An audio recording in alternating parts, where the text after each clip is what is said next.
is going to interpret for us. Jesus giving us a wave. So if you need Spanish language tonight, go to the interpretation button on the bottom right and click on Spanish, and you'll be connected with Jesus for interpretation or conversation. So this series, our Connecting Community Speakers series, is a series of workshops and conversations bringing together experts on a wide range of topics to share strategies for coping with stress, change, and uncertainty. So tonight's conversation is with high school parents and the questions and concerns that are particular to parents and families of this age group. And we wanted to introduce ourselves, so I wanted to send it over to Cindy to introduce herself. Hi, everybody. I'm Cindy Ellenberg, 33rd District PTA President. Welcome. Hi, I'm Kathy Haley, Director of Health. Welcome tonight. Glad you could join us. Hi, I'm Marcy Cottrell. I'm 5th VP of Education for 33rd District. Hi, I'm Raymer Flynn. I am Director of Programs for 33rd District, also a mom to a junior in high school and an 8th grader about to go into high school eventually. And I have the pleasure of introducing, Kathy, did you go? Or did I? Okay. Of introducing our moderator tonight, Michael Morgan, who is a former 33rd District PTA president and currently serving on state PTA in charge of the ever important membership function. And I believe he's a parent as well. So Michael, are you going to lead us through? I am, and I am a parent. I actually have grandkids now that are in high school, granted not in California, but yeah. So like we said, tonight we really want to have a conversation. I know some of the other series involve listening and then asking questions, but tonight the group of experts we have on this subject is all of you. So hopefully you all have your expert hats on and are ready to participate in the conversation. What we'd really like to do is hear from you, maybe any concerns that you have right now with your high school students or your high school families in your PTA. If you're having any success stories, if anything is just amazingly wonderful and you're going, this is really cool. We got this. We have a real handle on this. This is how we've been able to go, through the start of the school year and things are just going along swimmingly. We would really love to hear those as well. And if there's some resources you think that would help your PTA or your high school students or your high school parents and families, again, please, let us know so we can work on those. I think we're going to have a follow-up where we'll get some of the feedback questions answered because we may not get a chance to answer everything tonight. Does that sound okay, everyone? All right, Erica gave me the thumbs up, so I know we're good to go. I'm going to try and look over to the side of the screen, and if someone raises their hand and they just want to have like this really incredible point they like to share, please don't be shy. Because of some baseball game going on or we probably have a very intimate crowd tonight. So if you've ever wanted to dominate a Zoom call, this is your lucky night. If you just have all the answers, again, please don't be shy. Fortunate enough to have a lot of my friends I see on this call. So because I love you so much, if it gets quiet, and Erica's already taken off the headphones, like, no, you will not. If it gets a little quiet and someone seems like a little shy and doesn't want to really say anything, you'll get tired of hearing my voice really quickly. So I will then call on some of my wonderful friends and hopefully they'll still be my friends at the end of this night. So why don't we start with, is anyone having any particular challenges right now with the high school's start of the year? And just raise your hand and I'll say, hey, unmute yourself and we'll go from there. No one wants to be the first person of the night. I know that. Nanette, there you go, Nanette, and then Nicole. Yeah, it's really challenging. I think it's just general stress. So weirdly enough, we're like a family of hermits. So this COVID thing is this is our jam. But I think it's the worry about the unknowns. Like this will be the second SAT, test that has been canceled. So kids that had like this mindset where they were doing all of the honors and the AP track are now kind of in this world of sort of like unknown. And if they were banking on that as an opportunity to like maybe differentiate themselves. Like my daughter's feeling kind of just, just a lot of anxiety. I think about like the college process and kind of what comes next and even just how to navigate it. It's like overwhelming because now you feel sort of like alone and yet there's all this information. So it's all over the place with us, but that's kind of like the long and short of it. Awesome. Nicole, I saw your hand up. Can I just ask a quick question of everybody out who's out there? Who has a 9th grader? Hands up. 10th grader? 11th 9th grader, 10th grader, anyone? 11th grader? I have an 11th grader, junior. And anybody? Okay, we got a few more 11th graders. Good. So I feel like my concerns are hopefully going to hit home. Anybody got a senior? I do not I have a senior. Who has a senior? Sarah? Yeah. Okay, hi. So our school district, I'm in the Manhattan Beach School District, and our superintendent sent out a survey today asking whether we would be interested in going back to a hybrid or remain distance learning. So being a thoughtful parent, I went to my 11th grader and I said, what would you like? And she said hybrid. So again, can I just have a show of hands? How many do you think your kids would choose hybrid? And how many would choose to stay home? And how many just have no opinion whatsoever? Like this is you talking kind of on behalf of your kid. Okay. So Michael, I don't want to like take over this whole thing, but she gave me such a great full answer, and it was relatively had layers of subtlety to it that I just thought would be helpful to this conversation, but it'll probably take like a couple minutes for me to read through it. Are you Nicole, guys? Nicole, the couple minutes are all yours. And then Aaron, we're coming to you, followed by Sarah, okay? Okay. Nicole, take it away. All right, let me just see if I now haven't lost it. Can you guys still hear me? Absolutely. Okay, because I can't see you anymore because I'm just reading now. Okay, so thoughts on the current model of distance learning for high school students. So I asked my kid, her immediate response was hybrid learning. I asked her why. Her response was, so this is me just attempting to put what she said to me into, my own words. Teachers would recognize that the amount of credit per assignment was being skewed in the online situation. Teachers are having a hard time recognizing that for those students who are putting the work in, that the situation is difficult for multiple reasons, from parents losing jobs, to the difficulty of working alone, to working and living in the same space. The majority are negotiating these new waters with the same mental issues that we all have. For example, this is a class she feels is really working for her. And then I'm going to say about a class that isn't working for her. AP Chemistry is a positive working example. This is a high level of difficulty class. The teacher maintains high standards and she gives multiple smaller grade value assignments. So even when you mess up, hold on, sorry. So even when you mess up, there's a way to regain the higher grade. In addition, she'll give extra credit for relatively fun, creative assignments when you can really boost your grade. This methodology of teaching encourages the student to remain engaged both in academic and creative manner. It also reinforces the positivity of participating, which can boost your grade. And then we have AP Calc BC, which she's not so happy with.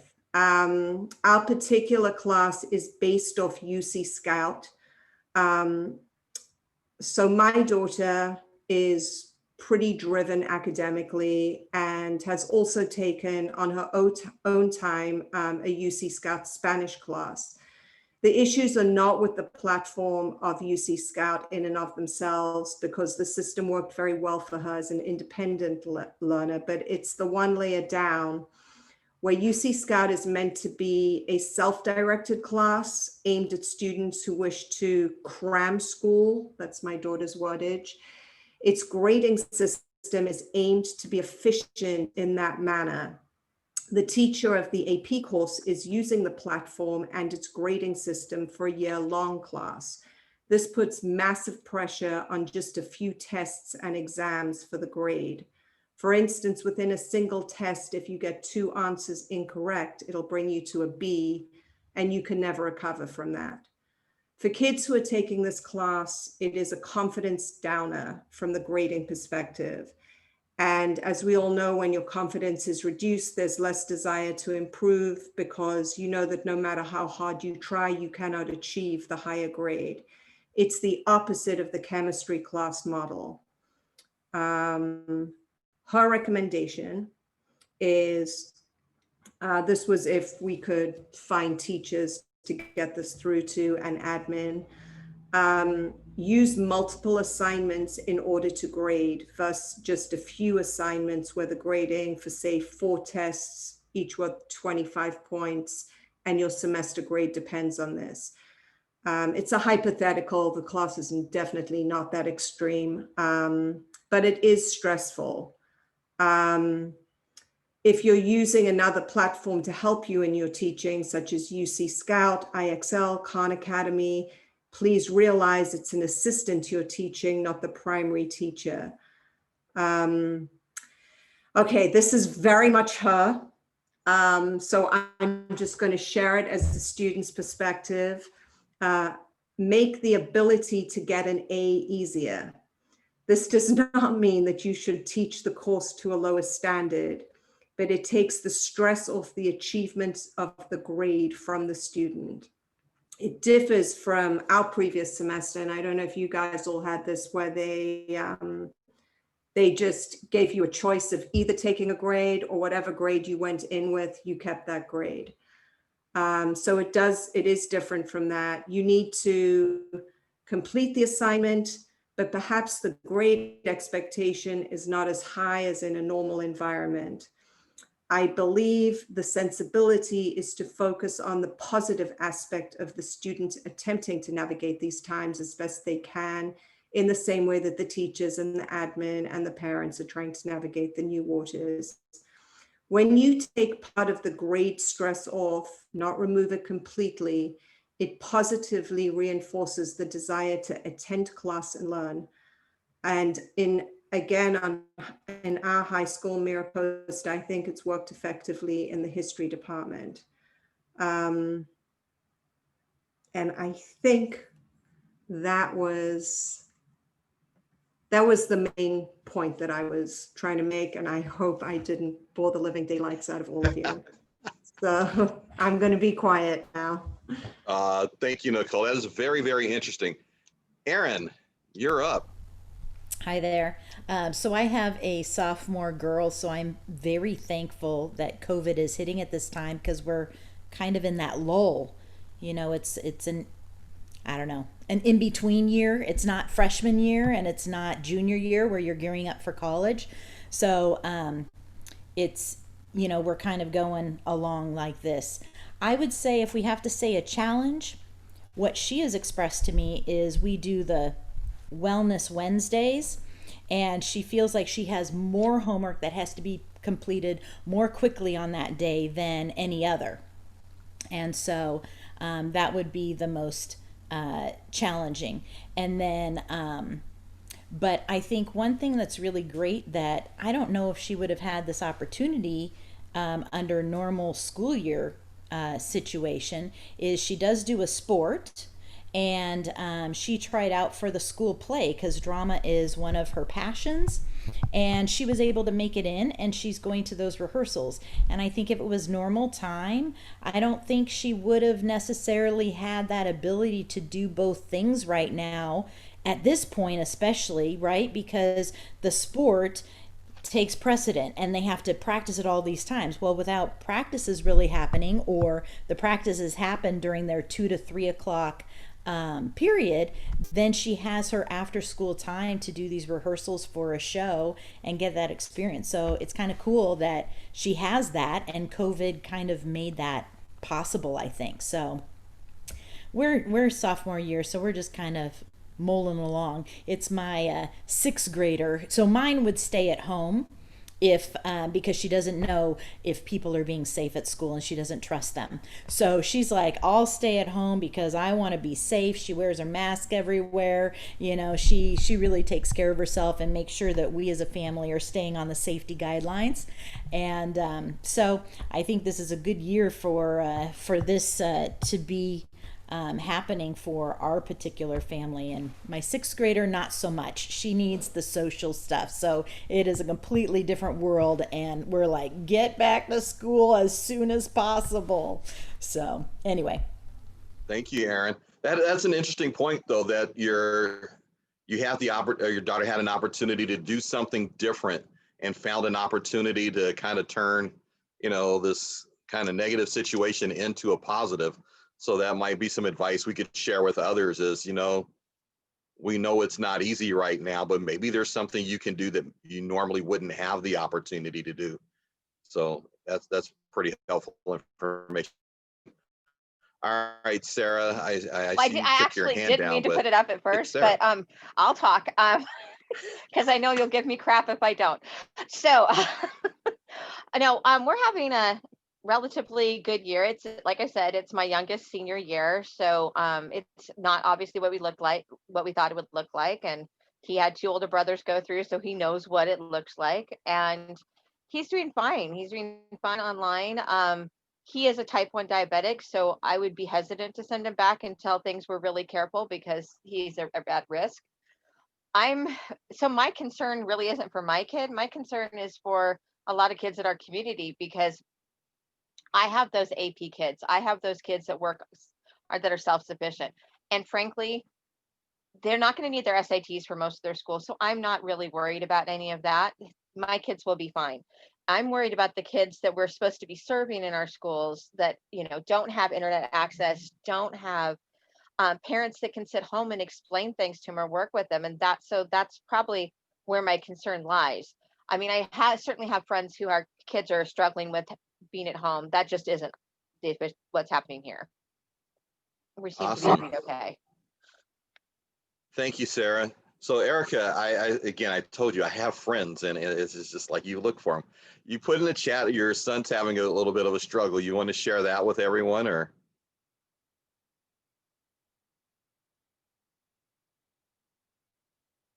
Erica says she can't unmute. I find that highly unlikely. Oh, I'm just kidding. Fair enough. We'll all read Erica's struggles in the chat. All right. Anyone else having any challenges? We have. So Nan said, yeah, right. Anyone else having any challenges that we haven't covered so far that they'd like to share? All right. Is anyone having some really great success that they'd like to share with us, or some tips for some people that may be struggling right now?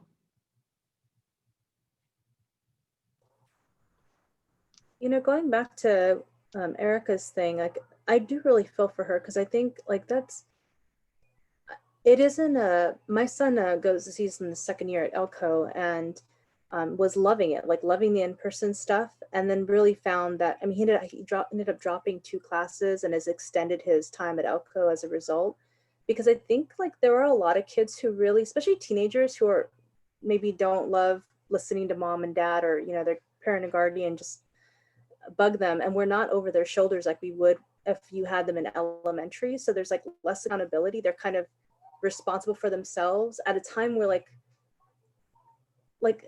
I think engagement can be really low. I was hearing from some of the from teachers during back to school night, that a lot of kids don't turn their cameras on. well, if you're not engaging them and they don't have their cameras on, how are you reaching them? And then my daughter was saying too, like not all her teachers are as good as, like she's had a couple who were like freshman year who are now senior year teachers, and like they're not very good in virtual facilitation. So they just kind of go on and on and on, and they maybe try to do check-ins like, is anyone listening? But that's not enough engagement. So I do think it's challenging because I think teenagers are kind of in that in-between stage where they're not children anymore, but they're maybe not quite on their own. And I could see, I mean, that really hurts my heart to know that there was a kid who would have been like a, you know, normal good student, just kind of going through the motions in an in-person class, who is basically losing months, you know, and really becoming discouraged. And that's really unfortunate. No matter what grade that happens in, you know, it's really unfortunate. Wow. Thank you, Nan. And Sarah, you want to share what you just put in the chat?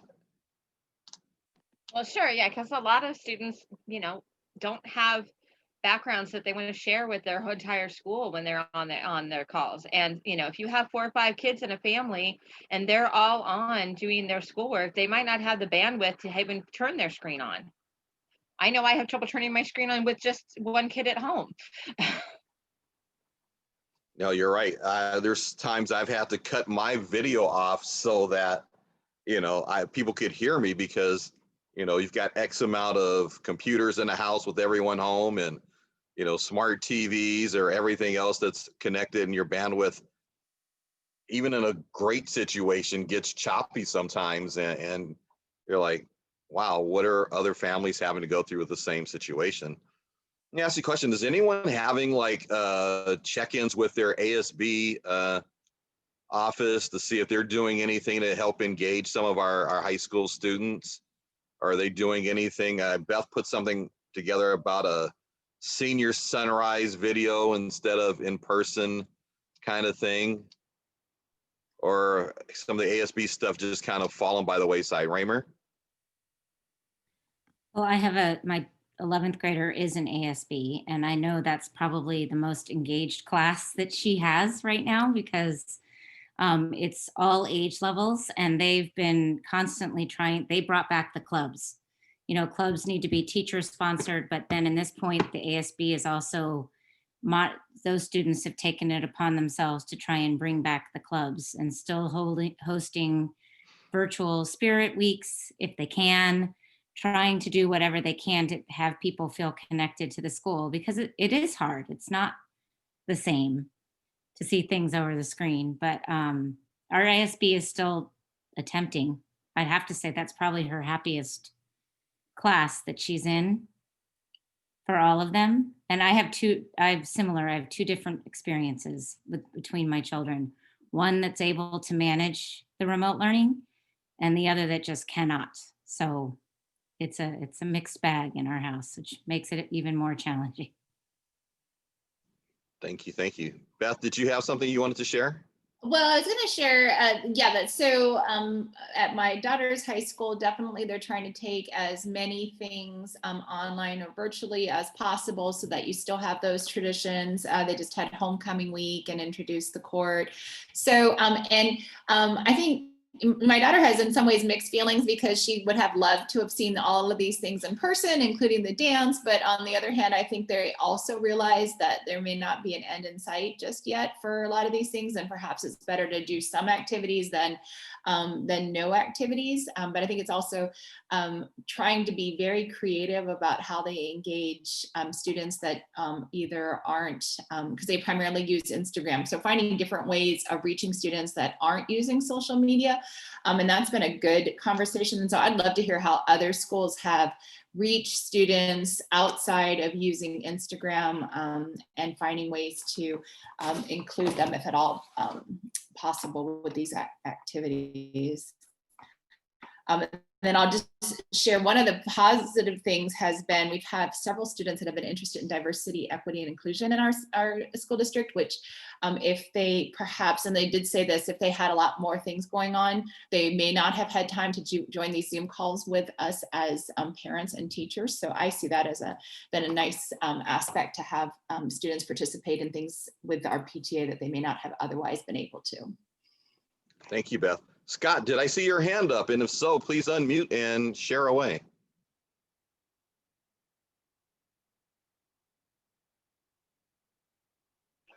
Hi, can you hear me? I can. Okay, I must have hit that hand up inadvertently, and I apologize for that. But Not a worry. I did have a question about some things that happened in our household, and it's kind of related to the teaching, but I was looking also more for guidance because they are always on their screens. I feel like they're getting more and more outside of school screen time as well. Last year I had them both up in my dining room table, but I have an 8th grader and a 10th grader, and it didn't work, and they're old enough to be independent. But now I'm finding that they're, when they're not in school and they're keeping up because it's easier to keep up, but they're with their friends, they're playing video games, they're doing these other things. And I feel like those start to take away from their efforts in school as well.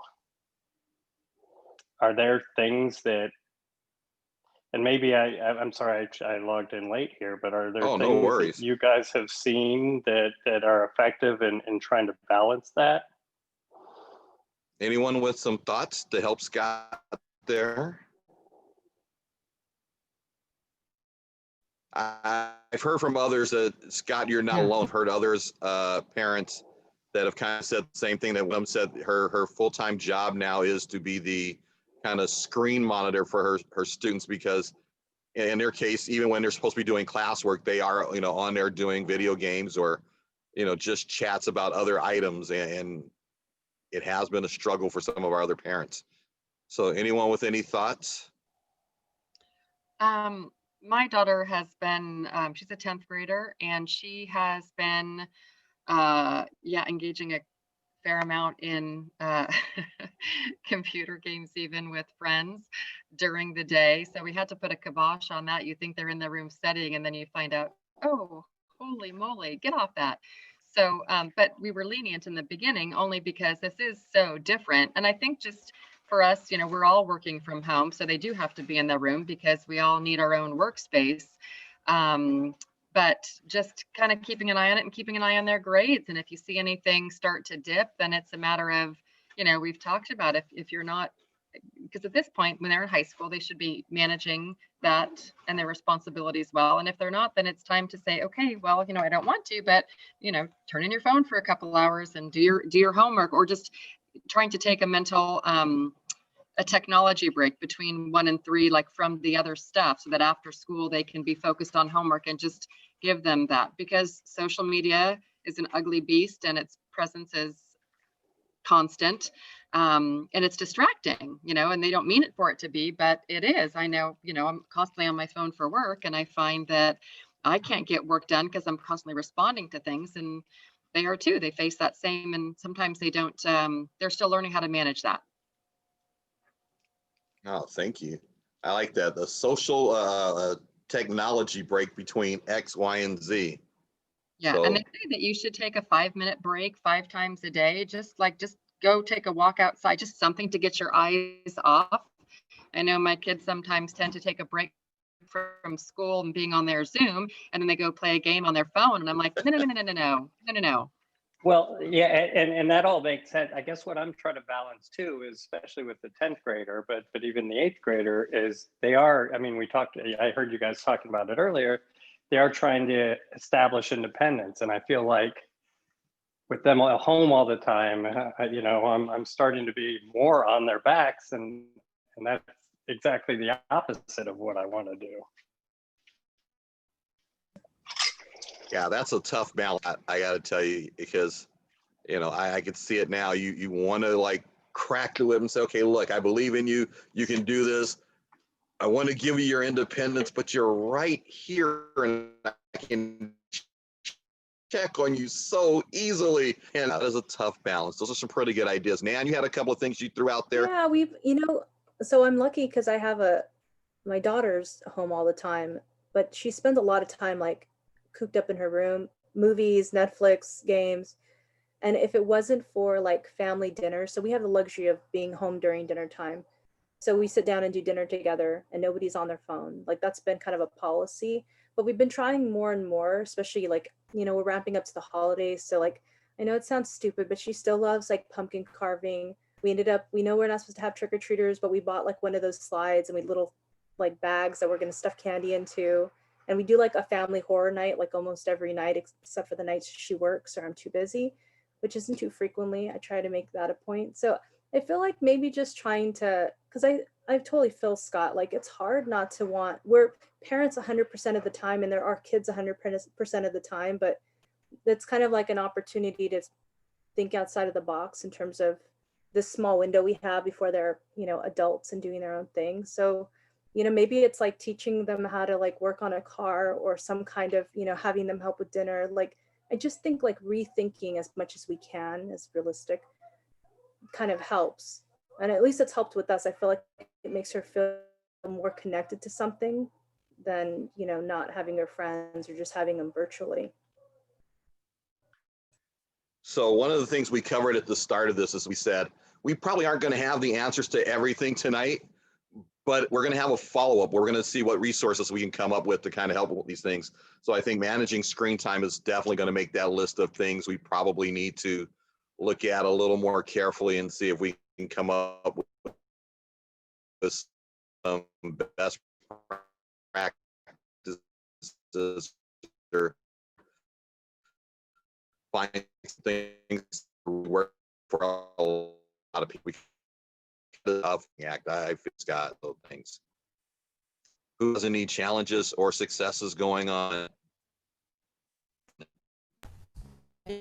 Just kind of back a bit different when she got social media. We could look and see how much time she was spending on it. And so we would just discuss it because once she's in high school, I'm like, this is the perfect time. I'm here to discuss it. I don't want to nag, which is, with the younger one, I'm doing a lot of nagging. But the older one, we have discussions. And so I say, wow, okay, so an hour and a half on Instagram, you're just scrolling through. So now I make little comments. So if I see her on Instagram and she's been having a lot of time, I go, oh, are you watching other people's lives or are you living your own? So I just make a little comment and then I move on. And she actually started to look at her own time. And so she said, you know what, I got to delete Instagram off because I'm spending too much time. Because all those games and the social media, you scroll, or you're looking at stories and you don't even know how much time has passed unless you put a timer on. And with games, I don't think you can even see the time when you're in a game, so you have no idea how much time you spent there. So for her, we've been doing a lot more of discussions and going back, and a friend just introduced her just this week, a couple days ago, to a new game. And so, her screen time came up and I was like, wow, 2 hours and 10 minutes on this new game. I go, how's that going? Are you getting other things? Because I think what is hard is, at least for my thinking, is that teenagers and below, they don't necessarily have, right? We're trying to find time for our passions, right? Makes time for your self-care. And so we've kind of had time to figure out what we want to do, what works, right? I have so many things I want to do as my extracurricular activities. I'm like, so to waste time on a game, I'm like, no, I want to go and do this, I want to do that. Where I don't know if they've always, everything's been so fed and we've created all of these schedules that I don't know they really have an idea of exactly what they want to do with their time. My older one she's taken up some painting over the summer. And so she'll sit down and just doodle and get the paints out and that sort of stuff, which she hasn't done before. So that's kind of new for her. So I think for me, I go, you want to do something else with your life? And they're like, well, what else? I'm going to school, So for me, that's usually a challenge is, yeah, they go, what else is there to do? Well, let me just have fun and play some games with friends or Netflix with them and group chat. So it is a huge challenge. So coming up with some other activities or some other things that you might want to introduce them to might help with the screen time is what you're saying pretty much, huh? Okay. I like that. I have a son who graduated from college, and sometimes I can go the whole day without him realizing I've been home all day because he's in his room. And if I miss him on his trips to the refrigerator,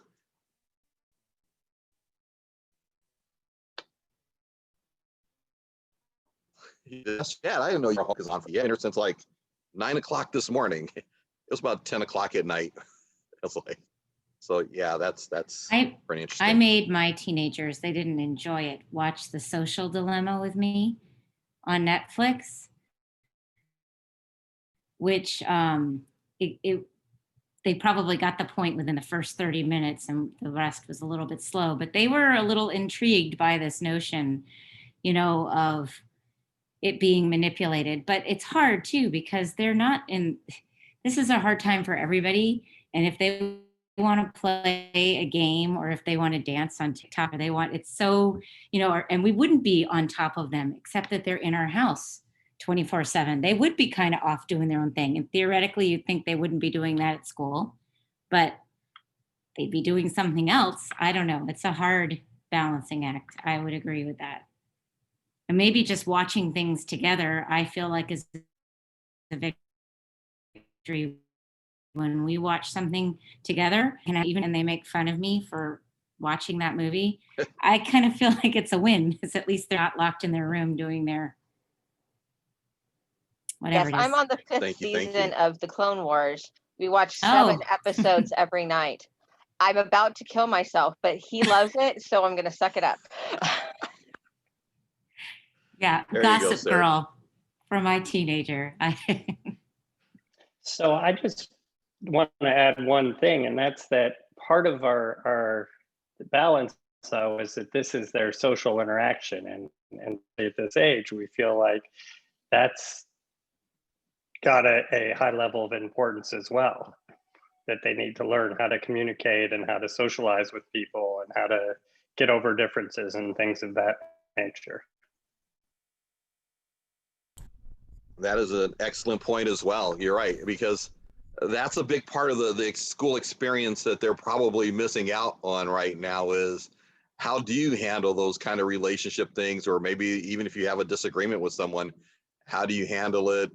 And they're missing out on social interaction and like, okay, at least, it's been great seeing you, Mom, Dad, or whoever, Uncle Charlie, but I like to see my friends once in a while. You guys are wonderful, but you're my family. You're not my buddies or anything. So, how do we set up some time for them or encourage them? I would even say to maybe reach out to a friend during non-school hours and just say, hey, and, sometimes check in on each other because sometimes, our students will, if they're having struggles, I have a daughter who, when she was in high school, she would tell me everything except for if she was struggling with something. It's, anything else in the world she'd share with me. But if she was struggling with something, it was rare I would hear about it. And, they'll share these things with their friends a little easier than they will with us. So how can we encourage that?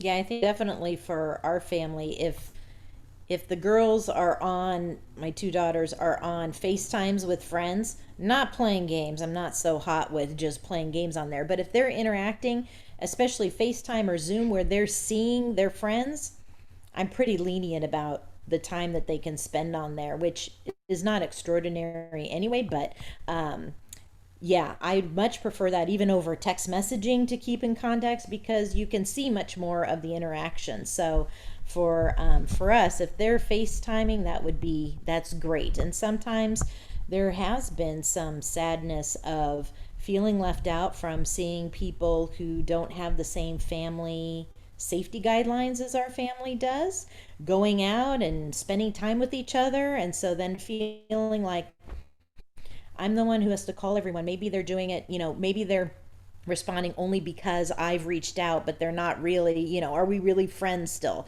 So that has been a huge struggle too of figuring out, where am I at? Because you're not just getting together, you're seeing everything happen over social media and what other people are getting to do. And the fear of missing out is really, truly for some missing out, not just the fear of it, but they're missing out.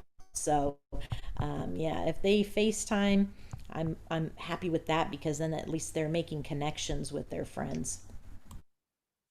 Has anyone else experienced that where their students are seeing others around them doing X, Y, and Z, and then having to kind of like manage that whole fear of missing out thing? And if you do, how are you handling that?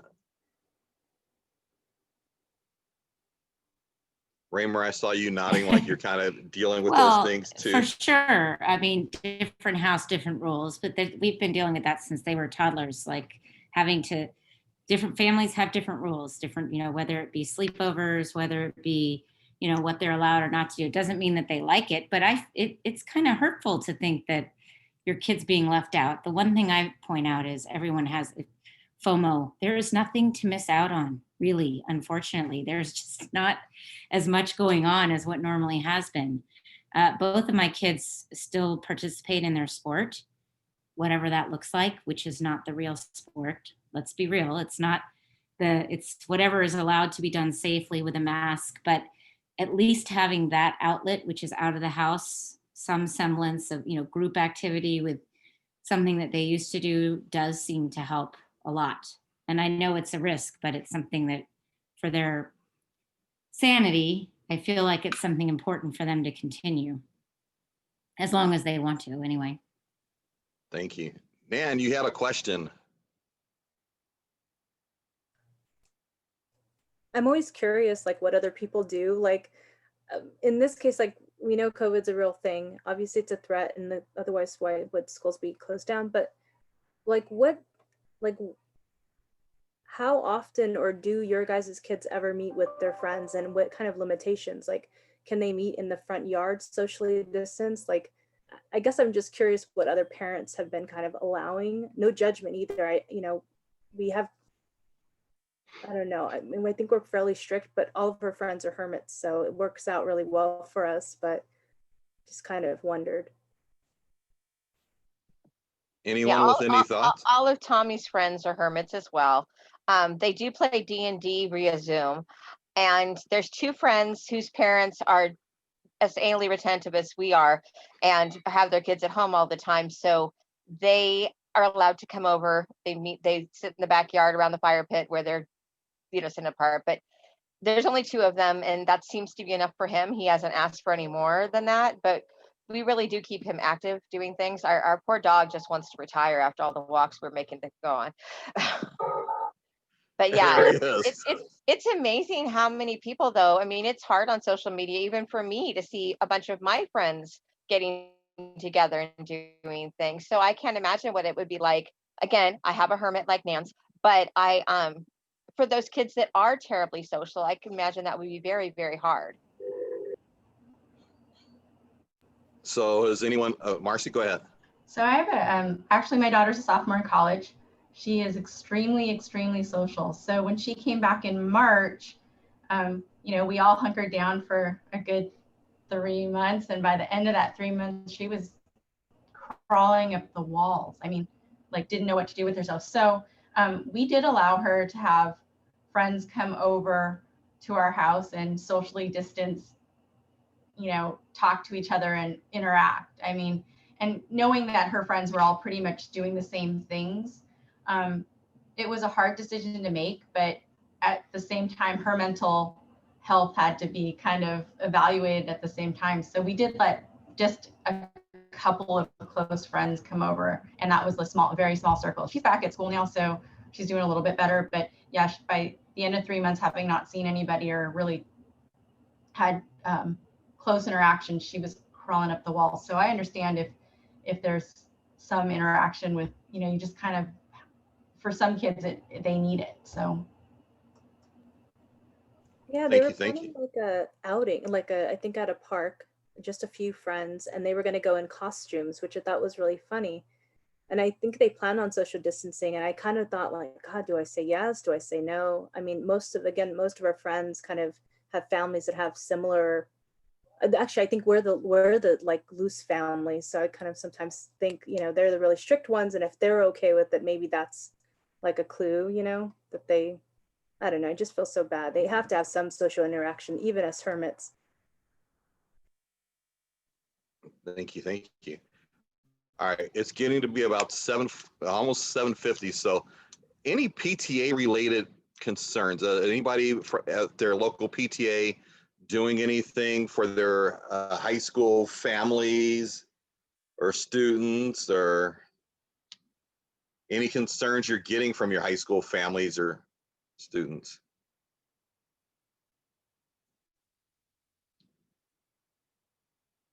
Has anyone had to do a high school meeting on Zoom? A high school PTA meeting? Yeah. Oh, sure. We've had those. Okay, what's attendance been like? Has it been better than like it would have been in person, or? Yes, ironically, yes. I would say there were probably more people on that Zoom call because they want information specifically, truthfully, about return to school and if there are any plans for that. If there was return for athletics, you know, which in our school we're able to come back for athletics, not learning, you know, but with limited athletics. So we have had those meetings, but they're usually around those questions. And is it only going to be sports? Will we have band? Will there still be choir? All the millions of questions that still exist, you know, because there's a lot more than just sports. Our drama department just put on a musical via Zoom, which is kind of incredible that they were able to audition and put it on. But yes, we have had those meetings. Because I'm getting mixed reports from like all over the state. It seems like some high schools are saying people have just kind of checked out now and they're really feeling overwhelmed, and others are saying, yeah, our meetings are better attended now on Zoom than they ever were in person before. And like you said, Raymer, a lot of it is around information, like, okay, what's going on, what's happening next, and you know, so that's pretty interesting. Is anyone doing anything to kind of check in with the families and their students' well-being, their health, and seeing how they're doing?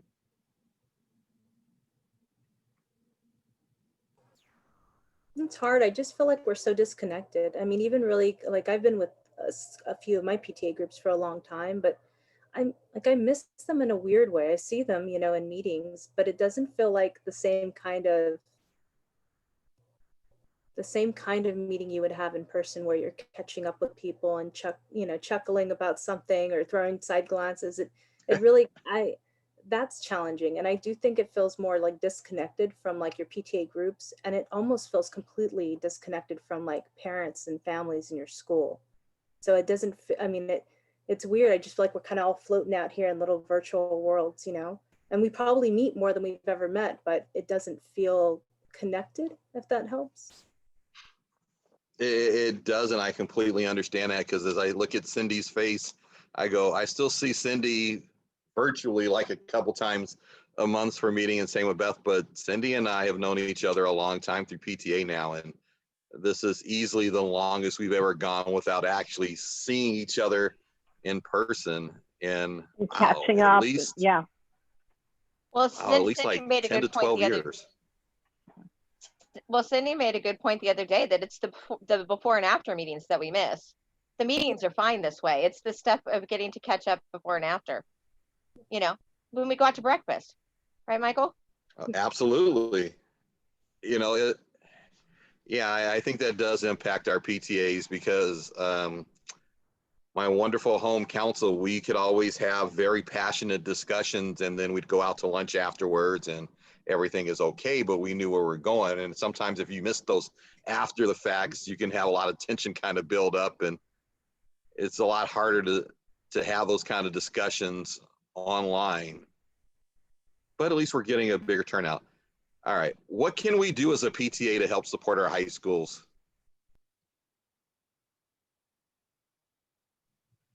You know, Or Michael, if you what could you think said of one about, thing you'd really like to see us do, what would it be?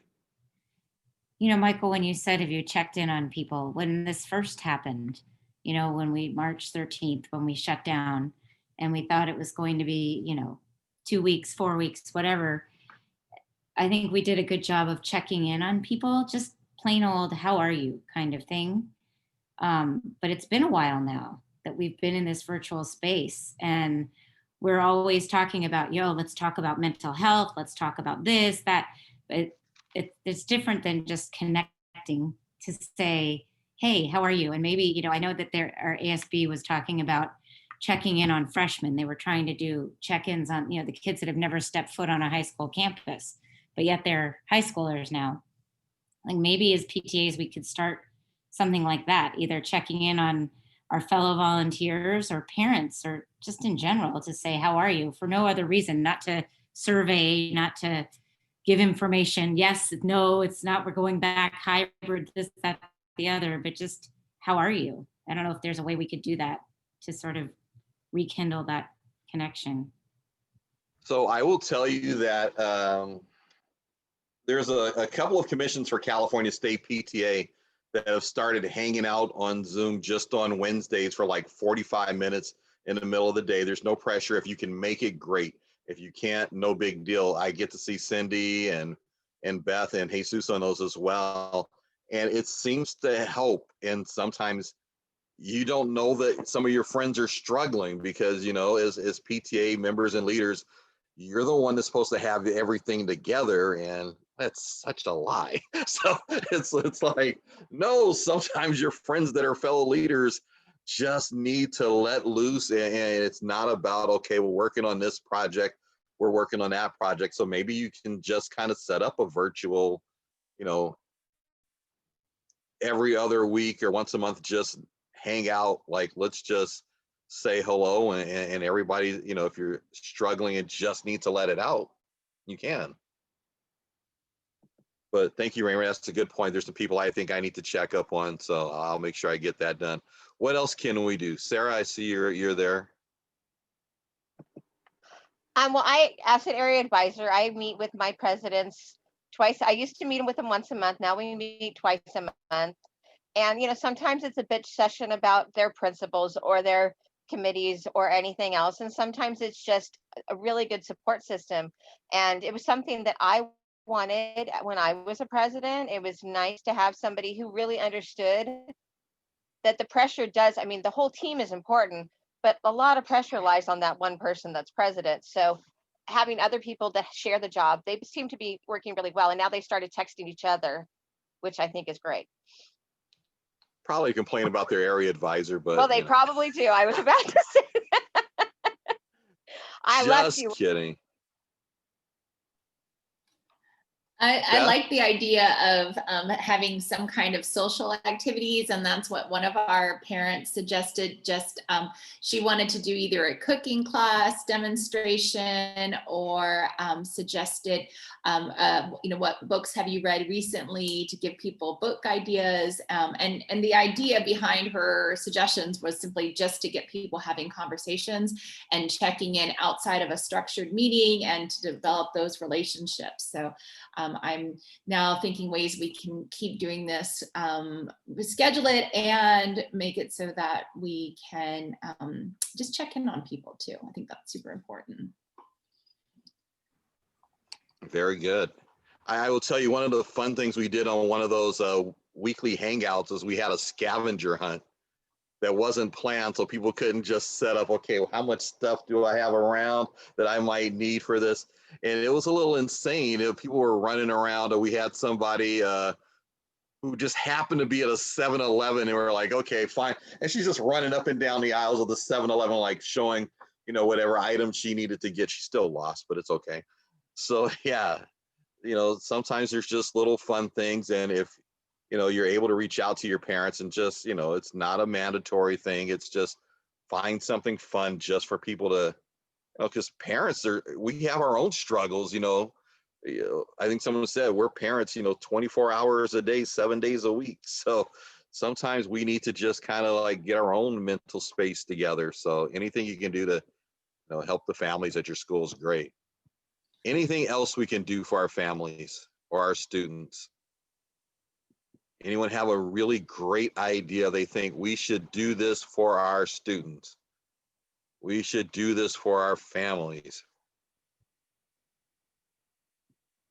Or as parents, you would love to see your PTA do what to help your students? I don't quite have the full answer to it, but I think it's along the lines of maybe trying to organize these little groups of people to get together, be it administrators with admin, teachers with teachers, students with students, parents with parents, to just, chat about the breeze or, whatever it is. I think that's a great idea. I just don't quite know how you make that into something, how you keep the lightness to it whilst making it an official meeting. But I like that idea.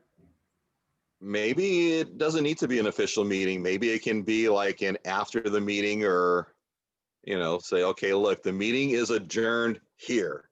After this, we're going to do X, Y, and Z, and you do that. So yeah, maybe it doesn't have to be quite so structured and kind of voluntary. All right, we're getting really, really close to the end. You did say an hour, Beth, right? Yep. All right. Beth's like, okay, I have to watch Michael. He might start going for like 90 minutes or something. And I've been good. I haven't even checked on the score of the baseball game. Once I heard the Dodgers are winning, I lost interest slightly. Raymer's looking. She's going to tell me Tampa came back.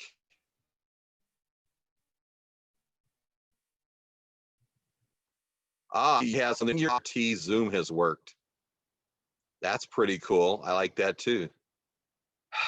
All right, thanks, Nan. Really, was that necessary? I didn't say it out loud, Again. Michael. Thanks. I will tell you what one of my units did, which I thought was really cool. They did a picnic Zoom where all the families either went to a park or were in their backyards, set up a picnic, and they all went on screen together, picnicking together. So it was a school-wide thing. It was super cute. It was younger kids, so it might be different as a high school level, but I still thought it was adorable.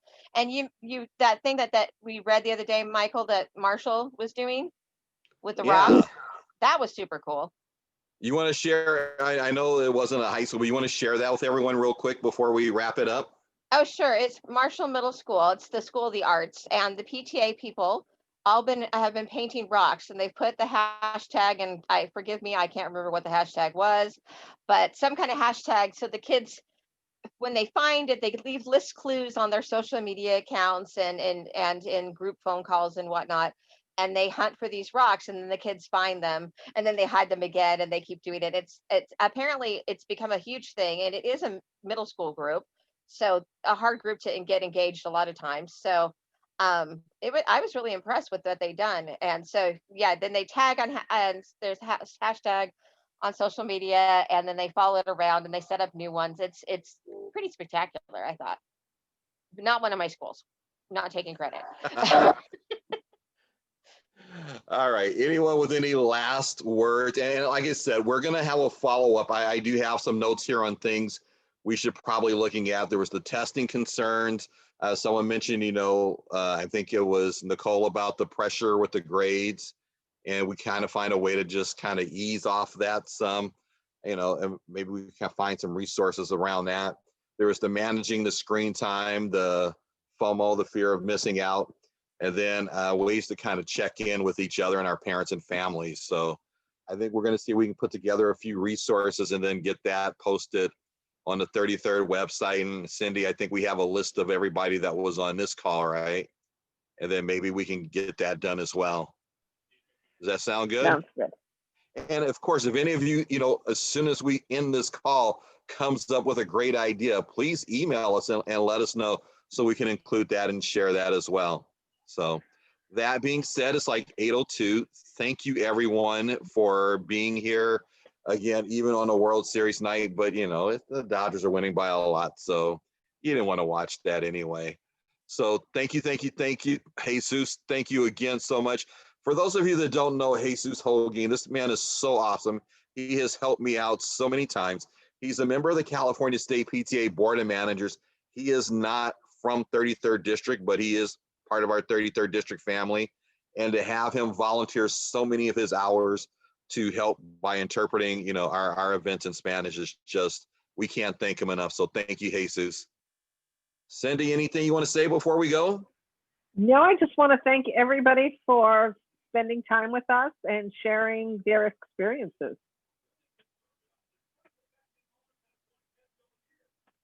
Beth, I see you have something there you want to remind everyone of that I should have done. That's okay. I was just putting it in the chat because I didn't want to interrupt your flow. So our next event on the speaker series is November 4th, and we have 2 speakers that are going to be speaking about strategies and tips for the college admissions process, that they'll also spend some time talking about some post-college options as well. So gap year. And that's a date change. So please note that. It was originally scheduled for November 3rd. It has been moved to Wednesday, November 4th.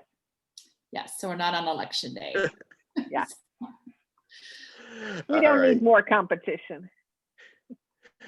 Everybody have a great rest of the evening, and we'll talk to you soon. Thanks. Thank you, everyone. Thanks, everyone. Thank you. Night.